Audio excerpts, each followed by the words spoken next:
Hello అందరికీ, నేను మీ Saranya. Welcome back to cook with Saranya.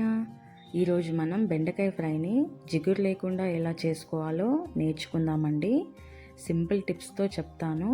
వంట రాని వాళ్ళు కూడా చక్కగా ఈజీగా చేసుకోవచ్చు. మరి రెసిపీ చూసేద్దాం పదండి.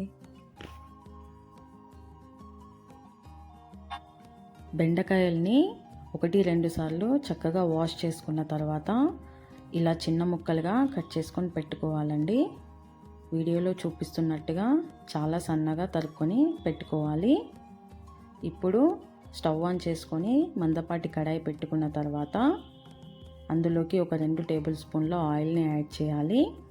అందులోకి ఆవాలు, జీలకర్ర, ఎండుమిర్చి గింజలు, అలాగే మినపప్పును కూడా యాడ్ చేసి మంచిగా ఫ్రై చేయాలండి. ఇప్పుడు అందులోకి ఒక ఆనియన్ని ఇలా చిన్నగా కట్ చేసుకొని వేసుకున్నాను నేను. ఆనియన్ ఫ్రై అయ్యాక పచ్చిమిర్చిని నేను ఇలా సన్నగా తరుక్కొని వేసుకున్నాను. మీరు కావాలంటే మిక్సీలో పేస్ట్ లాగా కూడా చేసుకోవచ్చు. ఇప్పుడు అందులోకి పసుపుని యాడ్ చేసుకొని ఒకసారి మంచిగా కలుపుకోవాలండి.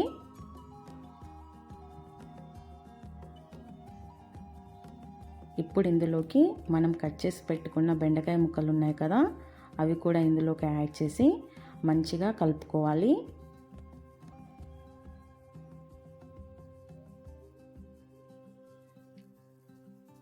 ఒక 2 నిమిషాలు కలుపుకున్న తర్వాత చూసారా, బెండకాయ ముక్కలు కొంచెం సాఫ్ట్గా అయిపోతాయి. ఇప్పుడు అందులోకి సాల్ట్ని యాడ్ చేసుకొని మంచిగా కలుపుకోవాలి. సాల్ట్ ఎప్పుడైనా కూడా బెండకాయ ఫ్రై చేసేటప్పుడు మనం లాస్ట్లో యాడ్ చేసుకోవాలండి. ముక్కలు వేసిన వెంటనే యాడ్ చేసుకోవద్దు. సాల్ట్ వేసుకొని కలుపుకున్న తర్వాత ఒక 5 నిమిషాలు మగ్గబెట్టుకున్న తర్వాత అందులోకి నేను కొరియాండర్ పౌడర్ వేసాను, ధనియాల పొడి. అది ఆప్షనల్ అండి, మీకు నచ్చితే వేసుకోవచ్చు, లేదంటే లేదు. ఇప్పుడు అందులోకి నేను ఒక 4-5 వెల్లుల్లిని చిన్న చిన్నగా ఇట్లా కచ్చాగా దంచుకొని వేసుకున్నాను నేను.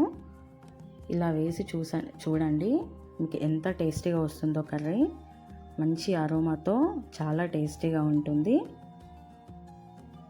ఒకసారి కలుపుకున్న తర్వాత లాస్ట్లో కొత్తిమీర యాడ్ చేసుకొని స్టవ్ ఆఫ్ చేసుకోవడమే.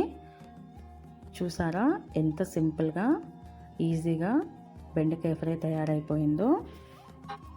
రెసిపీ నచ్చితే మీరు కూడా ఇంట్లో ట్రై చేసి మీకు ఎలా టేస్ట్ కుదిరిందో నాతో కామెంట్ బాక్స్లో షేర్ చేయండి. అలానే కుక్ విత్ శరణ్య ఛానల్ని సబ్స్క్రైబ్ చేసుకోండి. Thank you.